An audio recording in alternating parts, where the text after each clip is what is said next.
referendum non è secondario, dal momento che la Fiat non ha effettivamente ancora dato un impegno a fare questa operazione e potrebbe anche tornare indietro. Allora la mia domanda è questa, prima Sacconi e poi Landini. Ministro, se il referendum non soddisfa la Fiat, secondo lei la Fiat ritira la sua proposta o no?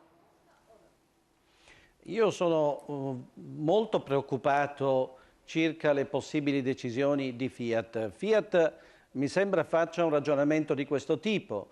Voglio essere certa che gli investimenti che realizzerò a Pomigliano d'Arco consentano produzioni performanti a livelli che, come sappiamo, sono comunque molto inferiori a quelle della Polonia. Sì. Cioè con 5.000 lavoratori l'obiettivo è quello di produrre 270-280.000 vetture, mentre lo stabilimento polacco produce con 6.000 persone 600.000 vetture uguali o equivalenti a quelle che si realizzeranno a Pomigliano. Allora è evidente che Fiat vuole essere sicura che ci sarà una condivisione effettiva nello stabilimento, al di là dei voti delle organizzazioni sindacali. Significa che se il 15% del referendum è contro, diciamo, vota per il no, il 15% cos'è? La Fiat ci potrebbe ripensare, oppure il 5% la compatibilità Fiat? Lei si è posto questo problema? Io non conosco la compatibilità Fiat. Glielo sto chiedendo, non capisco la preoccupazione circa l'effettività della nuova impostazione del lavoro. Fermi restando le 40 ore medie settimanali, l'ipotesi è quella di una organizzazione su 18 turni nell'ambito di 6 giorni.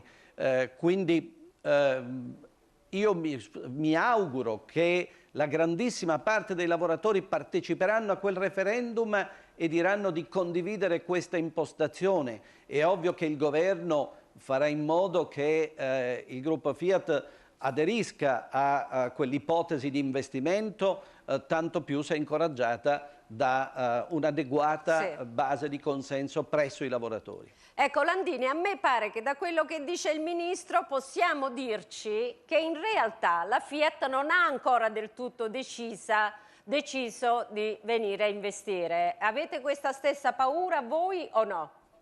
Guardi, quello che deciderà la Fiat è innanzitutto una responsabilità della Fiat. Però io vorrei dire due cose.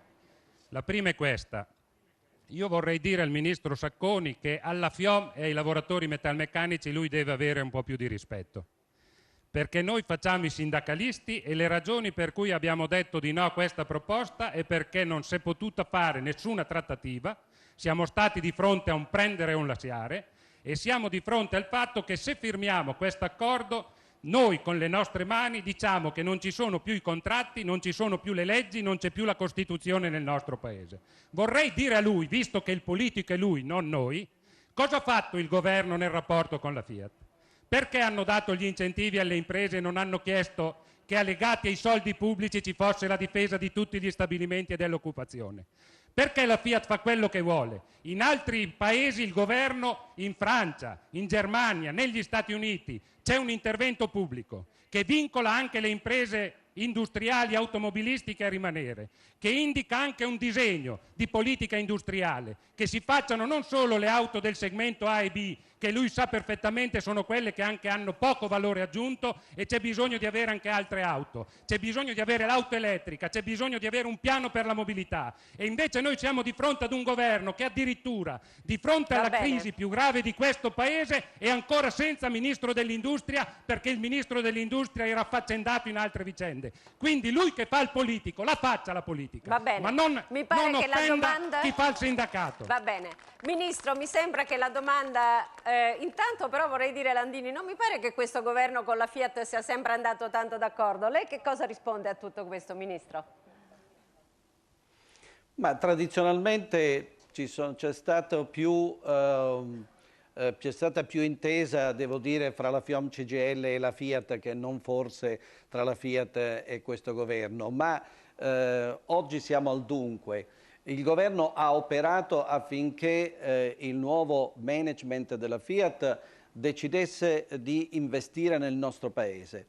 E bisogna riconoscere che l'amministratore delegato Marchionne ha voluto scegliere soprattutto gli impianti del Mezzogiorno come luogo dove realizzare grandi investimenti per il futuro. Oggi la Fiat, soprattutto se si realizzerà l'investimento a Pomigliano d'Arco, consolida l'insieme delle produzioni del Mezzogiorno, di quelle dirette e anche di quelle legate alla componentistica, con l'eccezione unica del lingotto di Mirafiori. Le produzioni sono variamente localizzate dall'Abruzzo alla Campania, alla Puglia, al Lazio, nel centro-sud del Paese.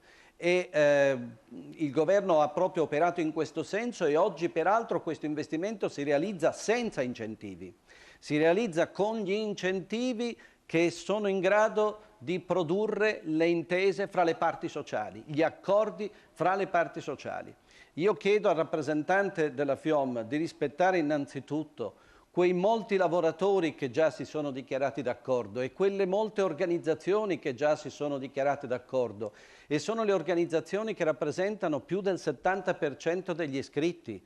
Le organizzazioni cioè dei metalmeccanici aderenti alla FIMCISL, i lavoratori aderenti alla FIMCISL, alla WIL, al FISMIC, all'UGL, più del 70% degli iscritti.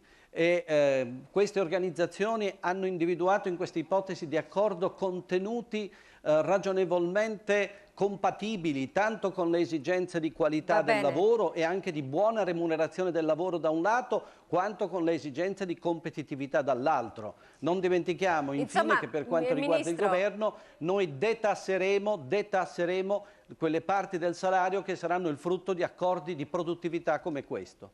Insomma, Ministro, posso tradurre dicendo che in maniera un po' più brusca quello che lei dice alla FIOM in questo momento, e poi sentiamo Landini, è state attenti perché perché vi prendete la responsabilità di far saltare voi il lavoro per 5.000 e forse dunque 15.000 persone. È una responsabilità che gli sta addossando la FIOM o sbaglio? Ma oggettivamente, se questa vicenda dovesse concludersi negativamente, io credo che la responsabilità che si sarebbe assunta alla FIOM sarebbe straordinaria. Va bene. Landini, a lei. No, io vorrei, perché c'è un problema anche di merito, perché è bene che si sappia. La trattativa